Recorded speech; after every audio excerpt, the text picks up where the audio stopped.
Hello everyone. मैं सुप्रिया आप लोगों को Supriya education hub YouTube channel पे स्वागत करती हूँ। आज के वीडियो लेक्चर में क्या होने वाला है, देखिए आज के वीडियो लेक्चर में हम लोग जीरो टू हीरो सीरीज को कंटिन्यू करने वाले हैं। मतलब हम लोग जीरो टू हीरो सीरीज में डिफरेंशियल कैलकुलस पूरा कंसेप्ट क्लियर कर चुके हैं। उसके बाद हम लोग इंटीग्रल कैलकुलस पढ़ रहे थे। ओके, इंटीग्रल कैलकुलस में हम लोग शायद दो वीडियो में आप लोगों को प्रोवाइड करवा चुकी हूँ, जिसमें मैक्सिमम कंसेप्ट कोशिश करने की कोशिश की थी, और जो बाकी कंसेप्ट था वो मैं आज की वीडियो में आप लोगों को क्लियर करने की कोशिश करूँगी। हम लोग लास्ट पॉइंट यहीं तक पढ़े थे।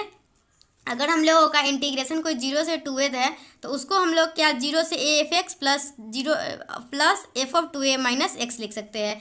और उसी का स्पेशल केस है हम लोगों का, अगर F of two A minus X equal to F X हो गया, शायद नहीं दिख रहा होगा जो, सॉरी। अगर F of two A minus X equal to F X हो जाता है आप लोगों का, तो उसी का इंटीग्रेशन होता है टू टाइम्स ऑफ जीरो से लेके ए एफ एक्स तक। और अगर ये माइनस एक्स के बराबर आता है तो ये जीरो हो जाता है। जैसे मैं आप लोगों को इवन और ऑड फंक्शन पढ़ाई थी, ओके, उसी टाइप से एक और इम्पोर्टेंट प्रॉपर्टीज है जिसको आप लोगों को पता होना चाहिए। ओके, तो ये आप लोग समझ लिए। अब देखिए इस पर एक एग्जाम्पल देख लीजिए। देखिए हम लोगों का एग्जाम्पल यही है। हम लोगों का एक क्वेश्चन पूछा जा रहा था, जीरो से pi x of f of sine x D x का इंटीग्रेशन क्या होगा। तो हम लोगों का इसका होगा ए टाइम्स ऑफ जीरो से लेके पाई बाई टू और F of sine x. Integration अगर हम लोग जीरो से पाई, ये था हम लोग को x of f of sine x, इसको हम लोग कैसे लिख सकते हैं, इसको मैं आप लोग को क्या बताई। अगर जीरो से टू ए है, ओके, ये पाई को आप लोग लिख सकते हैं ना, two times of pi by two मतलब टू ए। तो जीरो से ए लेके हम लोग X F of X plus F of two A minus X, ये जो मैं आप लोगों को प्रॉपर्टीज बताई थोड़ा देर पहले, F of two A minus X, वही यूज किए हैं हम लोग। ओके, उसके बाद क्वेश्चन को आसानी से सॉल्व कर लीजिएगा तो आप लोगों को आंसर पाई आ जाएगा। मैं जो प्रॉपर्टीज बताई हूँ उसी पे एक एग्जाम्पल है, ये एग्जाम्पल आप लोग समझ लीजिए। इसके बाद देखिए क्या आप लोग का एक और एग्जाम्पल चाहिए होगा, तो इससे भी cos to the power 5x का जीरो से टू पाई करना था, तो टू बाहर निकाल के जीरो से पाई करना था ये, और एफ ऑफ एक्स ये F of two A minus X, okay, F of two A minus X है, और तो हम लोग का ये आ जाएगा। उसके बाद हम लोग को क्वेश्चन को सॉल्व कर लेना है, जो प्रॉपर्टीज मैं बताई हूँ उसी प्रॉपर्टीज से।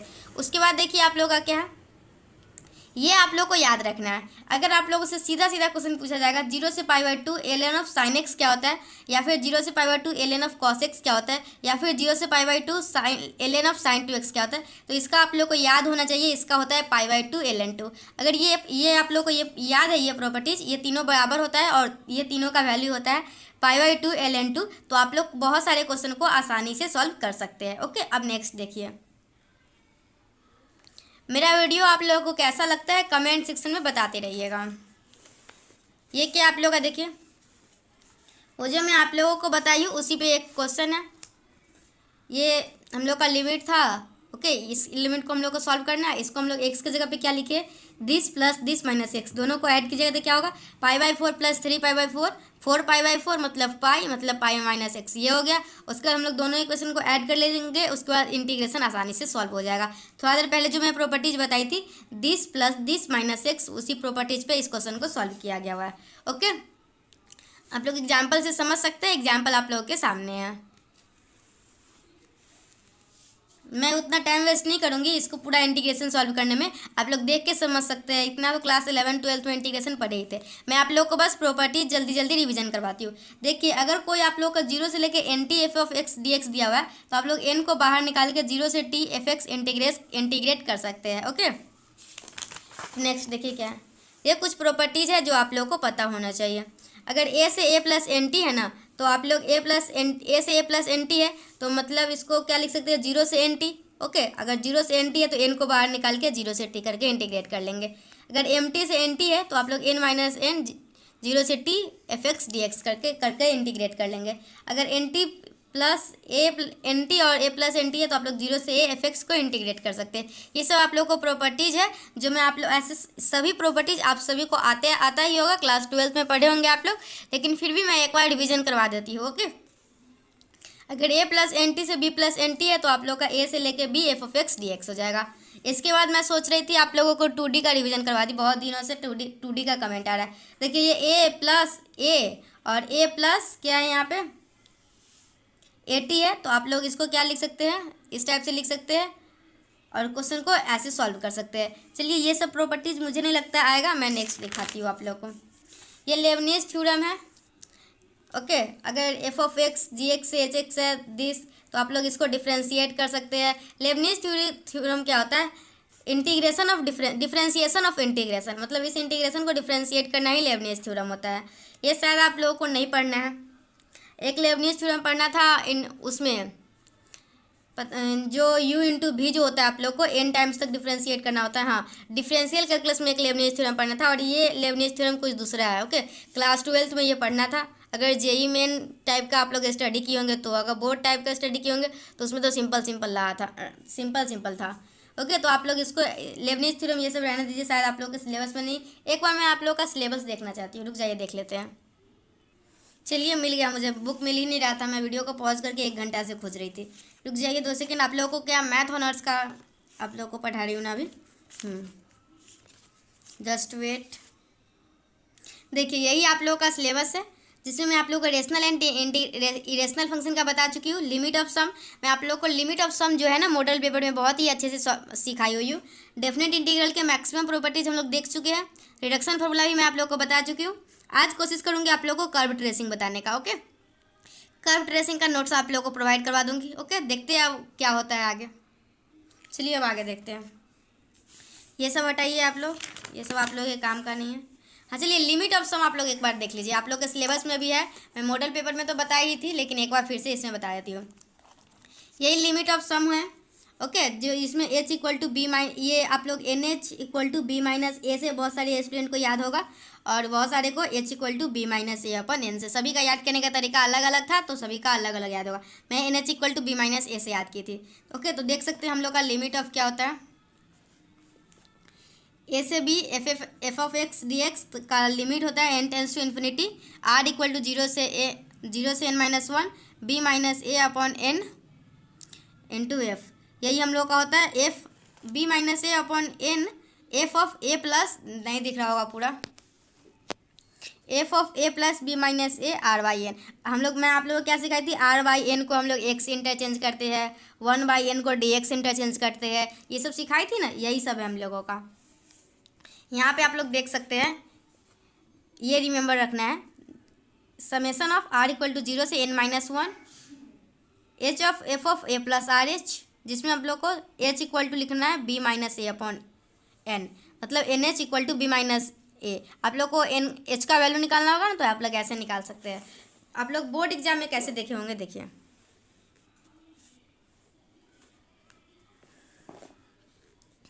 देखिए, मैं आप लोग को मॉडल पेपर में एक क्वेश्चन गलत बता दी थी, गलत नहीं शायद उसमें मैं बोली थी इसका आंसर नहीं आ रहा है, बाद में देखूंगी, और मैं फिर बताना भूल गई थी उस क्वेश्चन को भी इसमें डिस्कस कर लूँगी। ओके, देखिए जब a इक्वल टू 0 होता है और b इक्वल टू 1 होता है, तो वही एक्सप्रेशन जो है ना वो ये बन जाता है। ओके, और मैं आप लोग को ये वाला बोली थी, ये कंसेप्ट आप लोग को सिर्फ दिखाई थी और बोली थी ये कंसेप्ट आप लोग के लिए बहुत ही इंपॉर्टेंट है।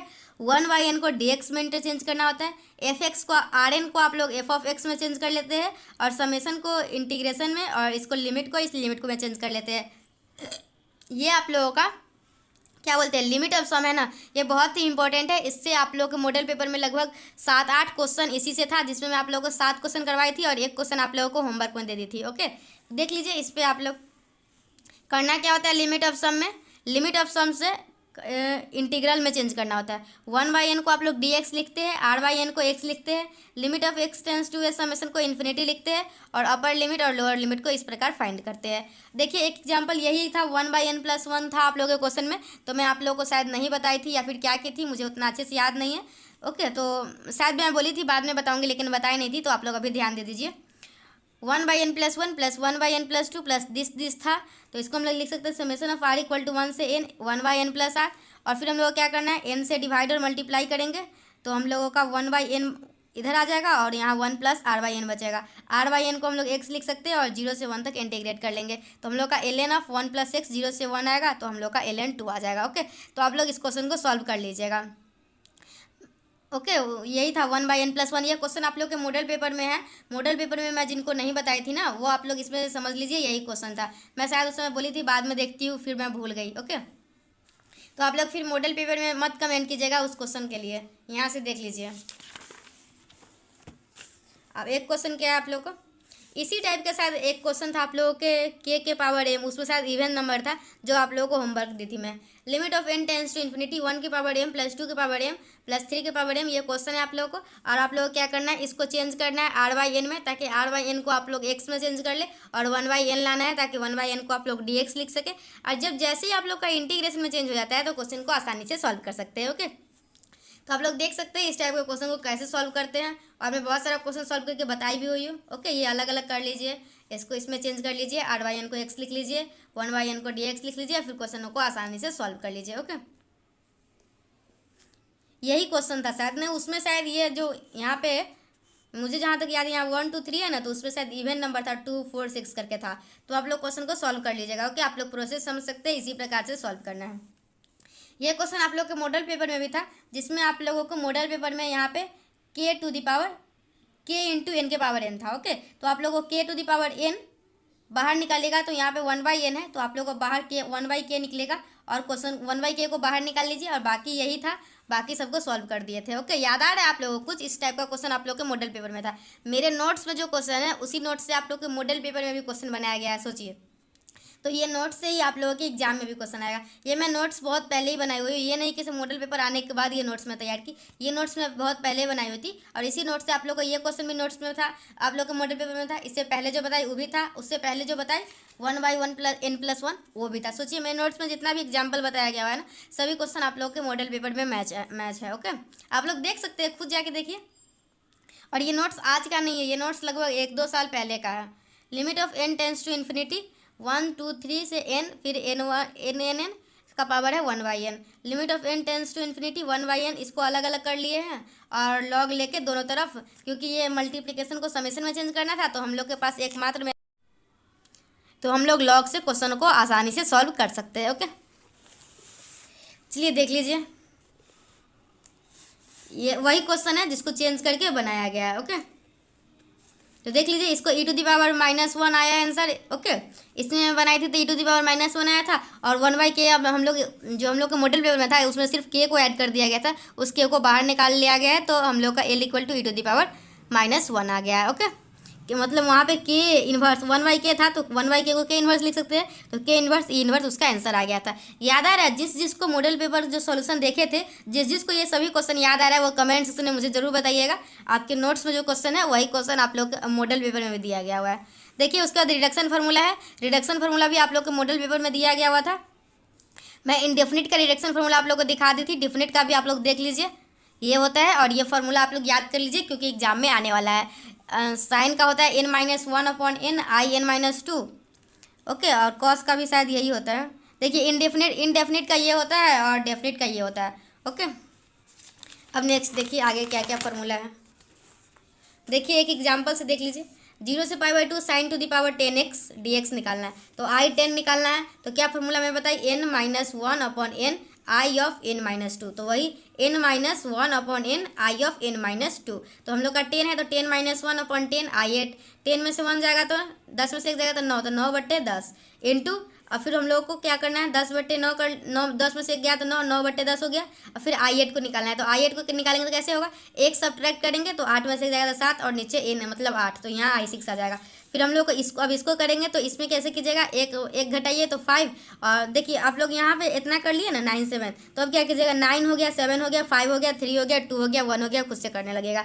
नीचे से 10 8 6 4 2 1 खुद से कर लीजिएगा। ओके, उसके बाद आप लोग इसको सॉल्व कर लीजिएगा। i0 आप लोग का i0 π/2 होता है, जो पता होना चाहिए, उसके बाद क्वेश्चन को आसानी से सॉल्व कर सकते हैं। ओके, आप लोग के एग्जाम में क्वेश्चन आ सकता है, क्योंकि आप लोग के सिलेबस में रिडक्शन फार्मूला था, इसके लिए मैं आप लोग को ये बताई हूँ। और यहाँ तक कि आप लोग के मॉडल पेपर में भी इसका फार्मूला दिया हुआ है, तो आप लोग को बस याद रखना है n-1 upon n-1 upon n i of n-2, और क्वेश्चन को सॉल्व करते जाना है, खुद अपने आप क्वेश्चन सॉल्व हो जाएगा। आप लोग इसका स्क्रीनशॉट ले सकते हैं, ये साइन का है, ये कॉस का है। अगर आप लोग का लास्ट में 1 π/2 आता है, मतलब n इवन है, अगर आप लोग का n इवन लेते हैं, जैसे साइन 10x साइन 12x, तो आप लोग का लास्ट में अगर n इवन है तो आप लोग का लास्ट में π/2 आएगा, n ऑड है तो लास्ट में 1 आएगा। ओके, तो आप लोग इसका ध्यान रखिएगा। चलिए अब आगे देखिए,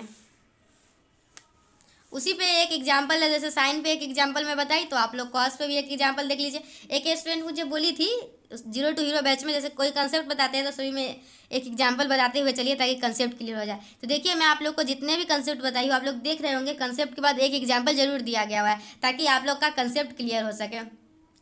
cos to the power 5 4 theta को हम लोग को इंटीग्रेट करना है 0 से π/2।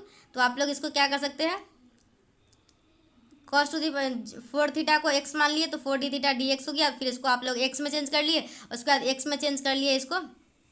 तो आप लोग कैसे सॉल्व किए इसको, ये मैं आप लोग को बताई थी। cos का आप लोग का फॉर्मूला क्या होता है, n-1/n into I of n-2। तो बस वही फॉर्मूला लगाया और क्वेश्चन को सॉल्व कर लिया गया है।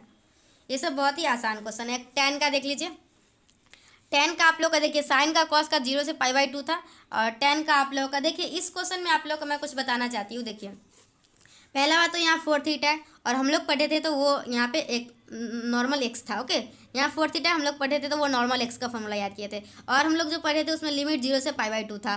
तो यहाँ तो 0 से π/2 है और यहाँ 4 थीटा है, तो आप लोग 4 थीटा को एक्स मान के इसको चेंज कीजिएगा तो ये स्टैंडर्ड फॉर्म में आ जाएगा।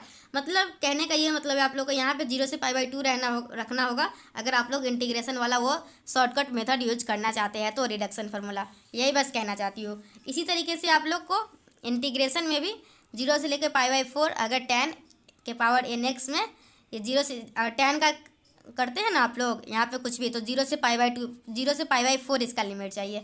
इसका लिमिट आप लोगों को 0 से π/4 चाहिए। in प्लस in-2 आप लोगों का 1/n-1 हो जाएगा। ओके, नेक्स्ट देखिए, ये आप लोग का 0 से π/4 है। ये क्वेश्चन को आसानी से वही रिडक्शन फार्मूला यूज करके क्वेश्चन को आसानी से सॉल्व कर सकते हैं। देख सकते हैं कैसे सॉल्व किया गया हुआ है। ओके, अलग अलग तीनों कर लीजिए, उसके बाद तीनों का i4 i2 और यहाँ तो 1 का तो π/4 ही हो जाएगा।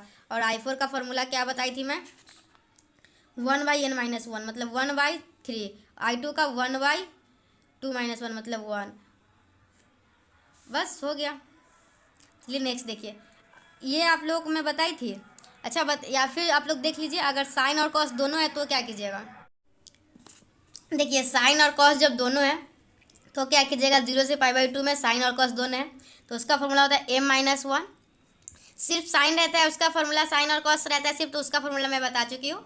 मैं आप लोगों को मैं आप लोगों को साइन का अलग, कॉस का अलग, tan का अलग सा बता दी हूँ। अगर ये दोनों रहता है तो आप लोग को m-1/m + n और im-2n इस टाइप से सॉल्व कर सकते हैं। एक एग्जाम्पल से देख लीजिए। ओके, आप लोग इस टाइप से क्वेश्चन को सॉल्व कर सकते हैं आसानी से। मैं थक चुकी हूँ बोलते बोलते। आज मैं बहुत सारा वीडियो अपलोड की हूँ, केमिस्ट्री ऑनर्स का, ऑर्गेनोमेटालिक का, फिर केमिस्ट्री ऑनर्स का इलेक्ट्रोफाइल, वो तो honours chemistry honours chemistry subsidiary सभी के लिए था, electrophile, nucleophile, Lewis acid, Lewis base.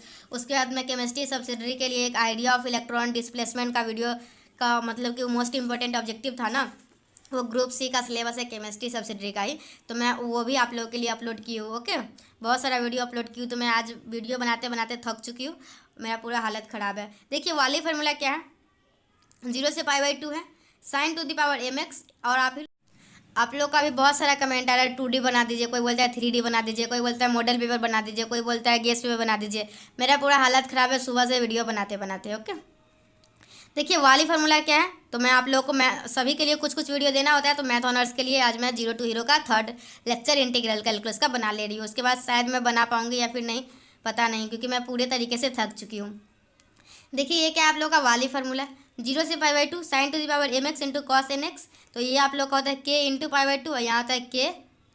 Okay, अगर m n दोनों के दोनों पॉजिटिव इंटीजर है तो आप लोगों का k इंटू π/2 आता है। अदरवाइज अगर दोनों के दोनों पॉजिटिव इंटीजर नहीं है तो k बस आता है। तो ये देख लीजिए k का वैल्यू कैसे निकालते हैं, k का वैल्यू हम लोग इस टाइप से निकालते हैं। बहुत सारे स्टूडेंट को ये पता होगा लेकिन इसका नाम वाली फार्मूला है, ये नहीं पता होगा, तो आप लोग देख लीजिए इस टाइप का भी क्वेश्चन आप लोग। चलिए वाली फार्मूला को मैं आप लोग को बता देती हूँ, इससे क्वेश्चन कैसे एग्जाम में पूछा जाता है।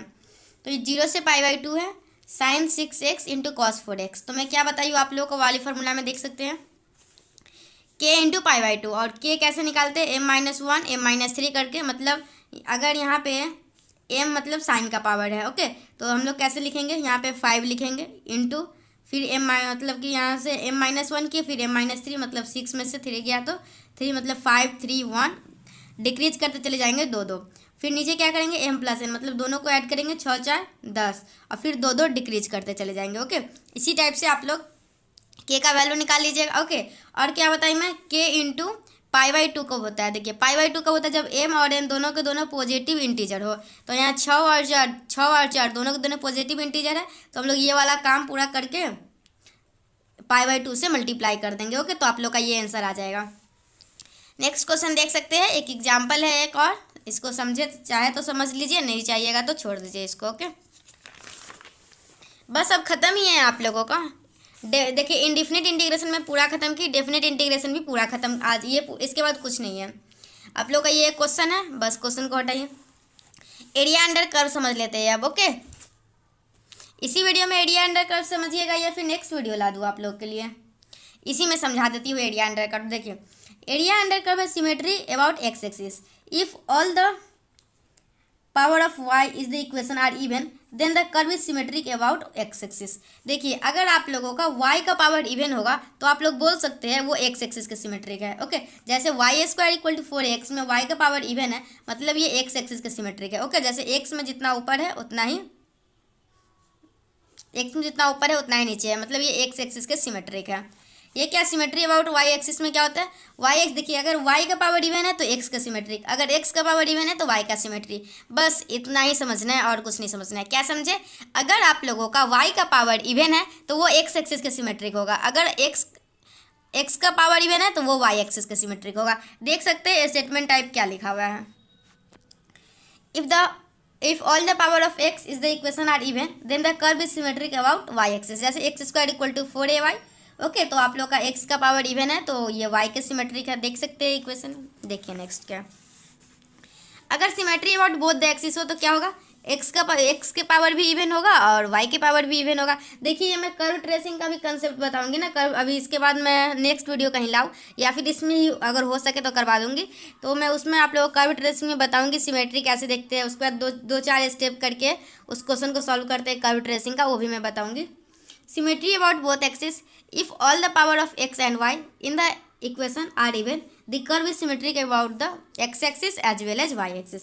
जैसे आप लोग देख लीजिए सर्किल का इक्वेशन, ये x एक्सिस के भी सिमेट्रिक है और y एक्सिस का भी सिमेट्रिक है। इसका x का ही पावर इवन है और y का पावर भी इवन है।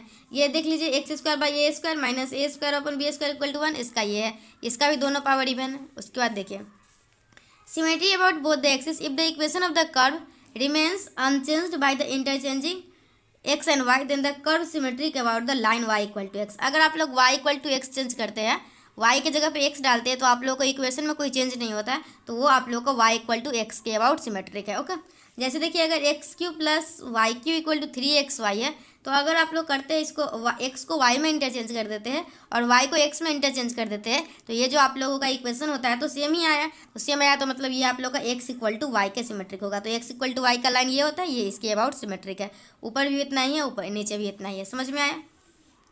इसके बाद आप लोग क्या है, symmetry in opposite quadrant if the equation of the curve remains unaltered when x and y are replaced by -x and -y respectively then the symmetry in opposite quadrant। मतलब अगर आप लोग x को y में interchange कीजिएगा और y को -y में इंटरचेंज कीजिएगा, देख सकते हैं if the equation of the curve remains unaltered when x replace कीजिएगा -x से और y रिप्लेस कीजिएगा -y से, तो वो जो सिमेट्री होता है वो अपोजिट क्वाड्रेंट के अबाउट सिमेट्रिक होता है। आप लोग देख सकते हैं इसके अपोजिट, दोनों अपोजिट क्वाड्रेंट के अबाउट सिमेट्रिक है, इसमें भी दोनों अपोजिट क्वाड्रेंट के अबाउट सिमेट्रिक है। ओके, चलिए अब नेक्स्ट देखिए क्या है। देखिए क्या है आप लोग का एरिया अंडर कर्व है। देखिए ये क्वेश्चन आप लोग के मॉडल पेपर में भी था। अगर कोई एरिया बाउंडेड कर्व बताना था with x axis from x = a से b, तो आप लोग का a से b f(x) dx हो जाता है। ओके, अब देख सकते हैं एक क्या है, अगर area bounded by the curve y = f axis, ये क्या है? हाँ, ये नीचे अगर फर्स्ट क्वाड्रेंट में पूछ रहे हैं तो पॉजिटिव होगा एरिया, सेकेंड इस क्वाड्रेंट में, कौन सा फोर्थ क्वाड्रेंट है ना, हाँ इस क्वाड्रेंट में आप लोगों का एरिया जो है वो निगेटिव हो जाएगा। ओके, अब देखिए नेक्स्ट क्या आप लोगों का, ये भी एक है area bounded by the curve y = f(x) and x axis between x = a and x = b। तो आप लोग का ये क्या हो जाएगा, यहाँ से a से c निकाल लो और फिर b से c निकाल लो। उसके बाद क्या आप लोग का, ये सब तो आप लोग क्लास 12th में पढ़े ही होंगे। Find the area of the reason bounded by the curve y² = this and the x axis the first quadrant. तो आप लोग ऐसे एरिया को निकाल सकते हैं, y dx होता है और Y square equal to 9x है, तो वाई इक्वल टू √9x मतलब 3√x। तो वाई dx कर लेंगे, एक्स का लिमिट पुट कर लेंगे, एक्स का लिमिट का एक्स कहाँ से कहाँ जा रहा है, एक से 4 जा रहा है, एक से 4 ले लिए, क्वेश्चन को सॉल्व कर लिया। एरिया आप लोग को सॉल्व करने आता ही होगा, इस सब टाइप का क्वेश्चन आप लोग सॉल्व कर सकते हैं। चलिए अब एरिया ऑफ इलिप्स देख लीजिए। एरिया ऑफ इलिप्स आप लोग के मॉडल पेपर में पूछा गया था और मैं आप लोग को अच्छे से समझाई हुई हूँ, फिर भी एक बार देख लीजिए। इलिप्स का इक्वेशन ये है, इससे आप लोग y निकाल लीजिएगा और एरिया का फॉर्मूला क्या होता है आप लोगों का, y dx। एरिया का फॉर्मूला होता है y dx। आप लोग 0 से a तक कर लीजिएगा, उसका 1 2 3 4 है, तो आप लोग 4 टाइम्स मल्टीप्लाई कर दीजिएगा, 4 टाइम्स 0 से a y dx। और y इक्वल टू यहाँ से वैल्यू निकाल लीजिएगा, तो b by A √a² - x² आ जाएगा। b बाई ए को बाहर निकाल लीजिएगा, ये √a² - x² क्या फॉर्मूला होता है, x/2 into √a² - x² plus a²/2 sine inverse x/a, यही फॉर्मूला होता है ना। तो आप लोग बस क्वेश्चन को सॉल्व कर लीजिएगा और लिमिट रख लीजिएगा, फिर लिमिट आप लोगों को आ जाएगा। ये देख सकते हैं 0 से a, ओके। इसमें 4 टाइम्स से मल्टीप्लाई नहीं किया है क्या, अच्छा लास्ट में किया हुआ है, आगे है दिखा दूंगी। पहले एक एरिया निकाल लिया गया है क्वेश्चन में, ओके। तो आप लोगों को फिर एरिया ऑफ इलिप्स क्या हो जाएगा, 4 टाइम्स ऑफ दिस, तो आप लोगों का पाई ए भी आ जाएगा। ऐसे देखिए आप लोग याद कर लीजिए, एरिया ऑफ इलिप्स पाई ए भी होता है, जिससे अगर आप लोगों को अगर एरिया ऑफ इलिप्स याद किए हुए हैं तो आप लोग को x²/9 + y² + 16 = 1 करके क्वेश्चन आता है, तो एग्जाम में आप लोग को सॉल्व नहीं करना होगा, बस पाई ए भी होता है जानते हैं। तो ए यहाँ पे क्या है 3 है और बी क्या है 4 है, तो 4 3 12 पाई 12 पाई एक लाइन में आंसर लिख देंगे, ओके। अगर आप लोगों को पता है एरिया ऑफ इलिप्स पाई ए भी होता है, एरिया ऑफ सर्किल भी कुछ होता है, याद कर लीजिएगा। एरिया ऑफ सर्किल तो पाई r² होता है, वो तो सभी को पता है। एरिया ऑफ इलिप्स पाई ए भी होता है, कुछ कुछ याद किए रहिएगा, तो स्टैंडर्ड फॉर्म में आप लोग उसको स्टैंडर्ड फॉर्म से कंपेयर करके क्वेश्चन को आसानी से सॉल्व कर सकते हैं, ओके। अब क्या आप लोगों का area bounded with y axis, तो आप लोग का वाई मतलब कि वाई एक्सिस के अबाउट क्या हो जाएगा, तो आप लोग को ये हो जाता है। ऐसे ये भी क्वेश्चन आप लोग के मॉडल पेपर में था, एक को देखिए 2 क्वेश्चन लगातार था, जिसमें एक अब्सिसा के अबाउट पूछ रहा था और एक कोऑर्डिनेट के अबाउट, ओके। तो एक का हो जाता था वाई dx। देखिए जब आप लोग यहाँ पे वाई लीजिएगा तो एक्स का लिमिट यहाँ पे वाई लीजिएगा, मतलब यहाँ पे जो लीजिएगा ना उसी का लिमिट आप लोग को यहाँ पे लेना होता है, ओके। ये सब तो आप लोग को पता ही होगा, ओके। ये सब देख लीजिए आप लोग, किसके किसके बीच में अगर वाई एक्सिस और अब्सिसा के बीच में क्या होता है आप लोगों का, और ये क्या था आप लोगों का वाई एक्सिस अब्सिसा के बीच में, ये भी तो वही है। अच्छा इसमें है ग्रेटर देन और इक्वल टू 0 के लिए, और इसमें है लेस देन और इक्वल टू 0 के लिए, ओके। तो आप लोग ये सभी देख लीजिए। अब क्या आप लोगों का the area bounded by the curve y equal to e⁻x, x equal to 0 से e, तो आप लोग y इक्वल टू e⁻x दिया हुआ है, तो log y इक्वल टू क्या हो जाएगा x हो जाएगा, log y equal to x। तो आप लोग y इक्वल टू e⁻x है, तो log y equal to x हो जाएगा। तो आप लोग को x equal to log y आ गया, तो आप लोग यहाँ x equal to log y दे दिए, तो यहाँ dy है, तो dy का y का लिमिट ले लीजिएगा और क्वेश्चन को आसानी से सॉल्व कर लीजिएगा। ये सब आप लोग बना सकते हैं, मुझे पता है क्लास 12th में आप लोग बहुत एरिया का क्वेश्चन सॉल्व किए होंगे, क्योंकि एक क्वेश्चन एग्जाम में फिक्स रहता है, बोर्ड एग्जाम में आएगा, तो जिस वजह से ज़्यादा आप लोग ध्यान दिए होंगे। चलिए नेक्स्ट क्या है, एरिया बिटवीन 2 कर्व। चलिए हटाइए, हो गया बस ख़त्म ही है। चलिए आप लोगों का एरिया समाप्त होता है, एरिया आप लोगों का समाप्त हो गया। चलिए वीडियो को यहीं पे समाप्त करती हूँ, वीडियो का लेंथ हो चुका होगा जितना चाहिए होगा। तो आज के वीडियो में आप लोग क्या सीखे, आज के वीडियो में आप लोग डेफिनेट इंटीग्रेशन के कुछ इंपॉर्टेंट पॉइंट सीखे, और उसके बाद आप लोग क्या सीखे, डेफिनेट इंटीग्रेशन के कुछ इंपॉर्टेंट फार्मूला था वो बच गया था, वो मैं बता दी हूँ, रिडक्शन फार्मूला बता दी हूँ और एरिया भी बता दी हूँ। अभी आप लोगों को बाकी क्या है, अभी आप लोगों को एरिया ऑफ कर्व मैं बता चुकी हूँ, आप लोग सिलेबस देख लीजिए थोड़ा। एरिया ऑफ कर्व मैं बता चुकी हूँ, कर्व ट्रेसिंग बाकी है, एक वीडियो आएगा जिसमें आप लोगों को कर्व ट्रेसिंग बताऊंगी, और लेंथ ऑफ कर्व और volume and surface area of A solid of revolution. ये दोनों का मेरे पास अभी नोट्स नहीं है, ये दोनों का नोट्स बनाना होगा, इसका मैं नोट्स बनाई हुई हूँ, तो एक वीडियो आ जाएगा कर्व ट्रेसिंग का, फिर ये दोनों वीडियो आने में टाइम लगेगा क्योंकि फिर हमको नोट्स बनाना होगा, ओके। तो मैं वीडियो को समाप्त करती हूँ, इसके बाद मैं आप लोगों को फिर कोई और वीडियो बनाने का सोच रही हूँ, ओके। देखते हैं, कमेंट करते रहिएगा आप लोग को जो भी वीडियो चाहिए होगा, तो ओके। तो चलिए thanks for watching my video and thanks for coming Supriya education hub. आपको इस चैनल पर के वीडियो कैसा लगता है मुझे कमेंट सेक्शन में बता दीजिएगा, और क्या बताइएगा, और आप लोगों को जो भी वीडियो चाहिए होगा कमेंट सेक्शन में बताते रहिएगा, ओके। क्योंकि मैं भूल जाती हूँ बार बार मुझे कौन सा वीडियो बनाना है, तो आप लोग कमेंट करके याद दिलाते रहिएगा, ओके। Bye, thank you.